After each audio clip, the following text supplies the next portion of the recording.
What up, y'all? It's your boy, Mr. Downtown Ray Melo. You're listening to the Entertainment Report on iHeartRadio, live from Dubai for Tuesday, October 3rd, 2017, delivering some major stories and trends going on in the world of entertainment and beyond. You can follow the show on Facebook, Twitter, or Instagram. Facebook.com/The Entertainment Report with Ray Melo. That's RAYMELO. On Twitter at The Enter Report, or on Instagram at The Entertainment Report. You can listen to the show anytime you want on iHeartRadio. Just go to iHeart.com or your iHeart phone app, search for The Entertainment Report, and it'll take you to the page. 59 people were killed and hundreds were injured late Sunday at an outdoor country music festival on the Las Vegas Strip in what now is known as the deadliest shooting attack in modern U.S. history.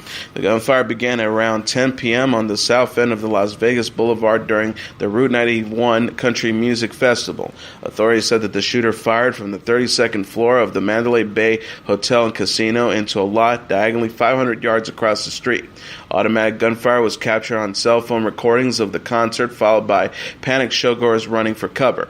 Witnesses say that the shooting lasted for 5 to 10 minutes. Las Vegas police said that 527 people were injured. The city's two trauma centers, University Medical Center and Sunrise Hospital Medical Center, were treating victims. The attack is the deadliest mass shooting in U.S. modern history, surpassing the 49 killed by gunmen last year at the Pulse nightclub in Orlando, Florida.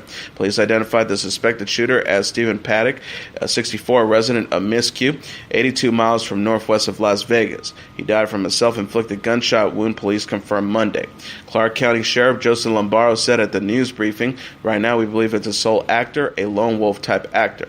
Lombardo said that the shooting fired onto the 15-acre lot where about 22,000 people had gathered to watch the final night of the festival.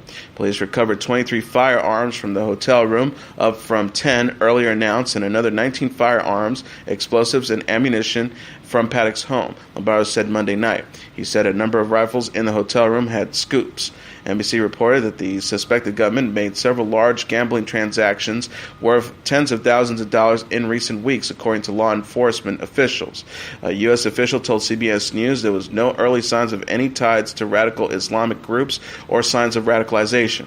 The Islamic State said in two statements released by its pseudo-news agency Amaq, citing anonymous sources, that the gunman converted to Islam several months ago and that the attack, quote, in response to calls to target states of the coalition battling the Islamic State.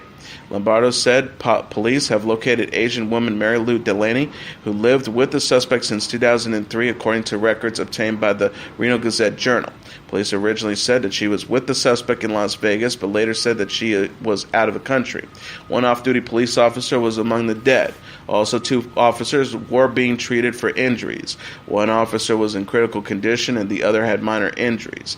Consigliere Yvette Saldana told the Review Journal it was like a horror show. People were standing around, then they hit the floor. She said she was attending the concert with a friend and hid in a sewer. A man identified as only Todd told CNN, "We met someone at the gas station, a nurse. She was at the concert, and she treated someone who was shot in the face, someone who was shot in the chest, and someone who was shot in the liver." Country singer Jason Aldean was rushed off the stage as shots were being fired. Aldean wrote on Instagram, "Tonight has been beyond horrific. I still don't know what to say, but wanted to let everyone know that me and my crew are safe. It hurts my heart that this would happen to anyone who was just coming out to enjoy what should have been a fun night." Las Vegas police were seeking footage or photographs of the event at the Mandalay Bay Resort and Casino. The Bakersfield Police Department in California said several off-duty officers attended the concert. One was injured, according to KGET-TV. A number of off-duty police officers were at the show. Roads around the area, including Interstate 15, were closed. At midnight, more than 25 flights were diverted from nearby McCarran International Airport, according to airport spokeswoman Christine Cruz. People ran onto an airport runway when fleeing the shooting. Nevada Governor Brian Sandoval called it a tragic and heinous act, adding that prayers are with the family and all affected by this act of cowardice. Las Vegas Mayor Carolyn Goodman posted on Twitter, "Pray for Las Vegas. Thank you to all of our first responders out there." Mandalay Bay, which opened in 1999, includes a 43-story tower, 3,309 hotel rooms, a convention center, and a 12,000-seat event center. MGM Resorts International owns Mandalay Bay and several casino hotels in Las Vegas. Mandalay Bay, the MGM, and the Tropicana were on lockdown until 8 a.m., at which point guests were allowed back into their rooms. Access to the 32nd floor of the Mandalay Bay was still restricted. Rock and Roll Hall of Famer Tom Petty, who with his band the Heartbreakers married 60s-era folk rock with the southern accent of his native Florida well into the hard-edged 21st century music landscape, died Monday night at the age of 66, his manager and publicist said. Petty went into cardiac arrest at his home in Malibu in the early hours of the morning and was taken to UCLA Medical Center but couldn't be revived. Publicist Carlos Sachs said in a statement attributed to Tony Demetrius, the band's longtime manager. He was declared dead Monday night, it said. Petty, who was born in Gainesville, Florida, performed in a series of bands before he and other members of the band Mudcrutch formed the Heartbreakers and released the single Breakdown, following shortly from their first album, Tom Petty and the Heartbreakers, in 1976. The album enjoyed wide success, and in 1977, Breakdown was re-released and reached the singles charts. More albums followed quickly. You're Gonna Get It, Damn the Torpedoes, which went double platinum and had monster hits like Don't Do Me Like That and Refugee, and Hard Promises, which featured The Waiting. Petty had a second artistically fertile side gig in the 1980s with the Traveling Wilburys, a supergroup with Bob Dylan, George Harrison, Roy Orbison, and Jeff Lynne of the Electric Light Orchestra. At the same time, he was branching out into a solo career, charting with hits like I Won't Back Down and Free Fallin', which quickly became highlights of concerts by the Heartbreakers, who reformed in 1981.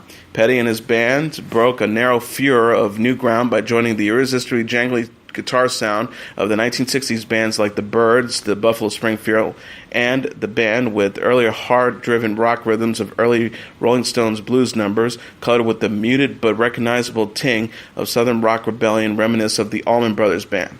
He often said that Elvis Presley was his biggest influence, and on one of his biggest-selling solo albums made in 1985, that influence was clear. It was titled Southern Accents. The hit single Rebels included these lines: I was born a rebel, yeah, with one foot in the grave and one foot on the pedal.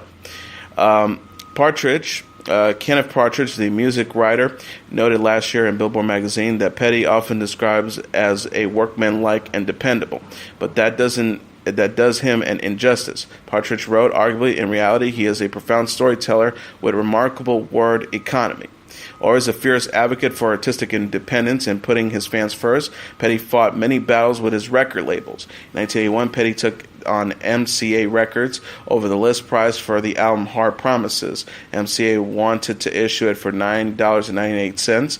Well, Petty insisted that they'd sell for $8.98. Petty won. It wasn't the first time he'd gone to war with MCA. In 1979, when the band's label Shelter was bought by MCA, Petty soon got into a dispute with the new owner over songwriting rights. Litigation ensued and putting Petty's career on hold and forcing him to file for bankruptcy protection.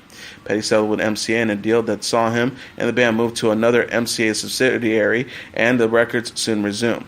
Petty, both solo and with the Heartbreakers, remained a fixture on the list of the highest-grossing concert acts in the world for the next quarter century.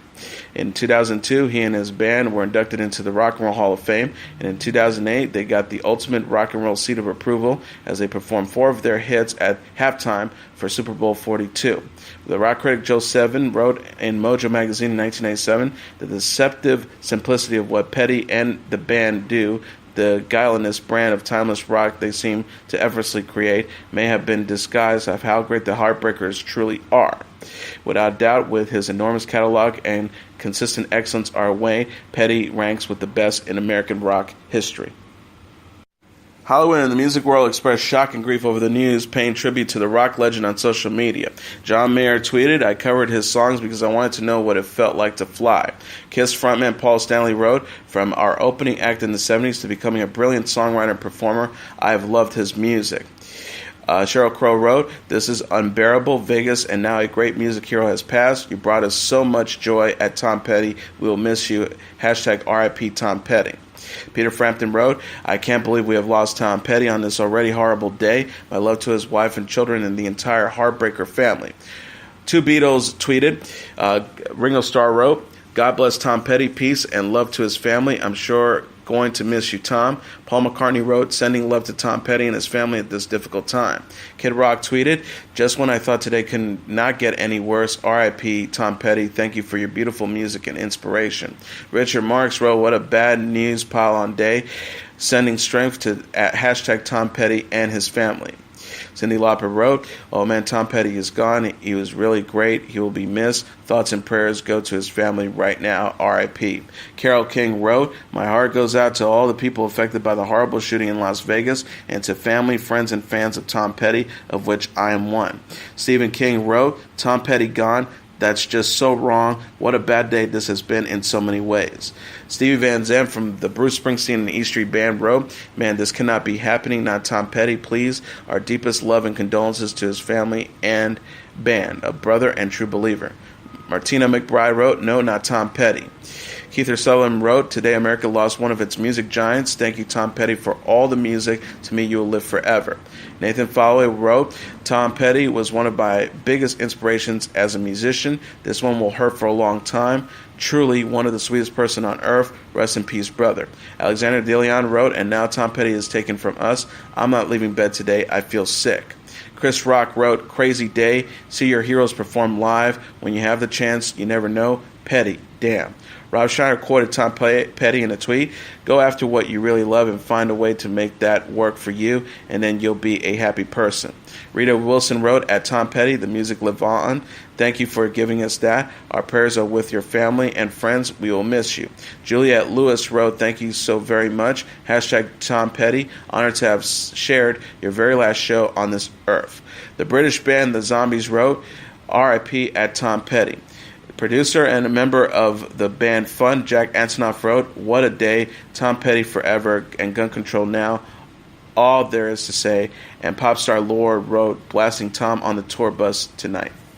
And as your entertainment report for Tuesday, October 3rd, 2017, I'm your host, Mr. Downtown Ray Melo. I'll be back tomorrow to deliver some major stories and trends going on in the world of entertainment and beyond. You can follow the show on Facebook, Twitter, or Instagram. Facebook.com/The Entertainment Report with Ray Melo. That's RAYMELO. On Twitter at The Enter Report, or on Instagram at The Entertainment Report. You can listen to this episode or any previous episodes of The Entertainment Report anytime you want on iHeartRadio. Just go to iHeart.com or your iHeart phone app, search for The Entertainment Report, and it'll take you to the page. Good night, and God bless you all.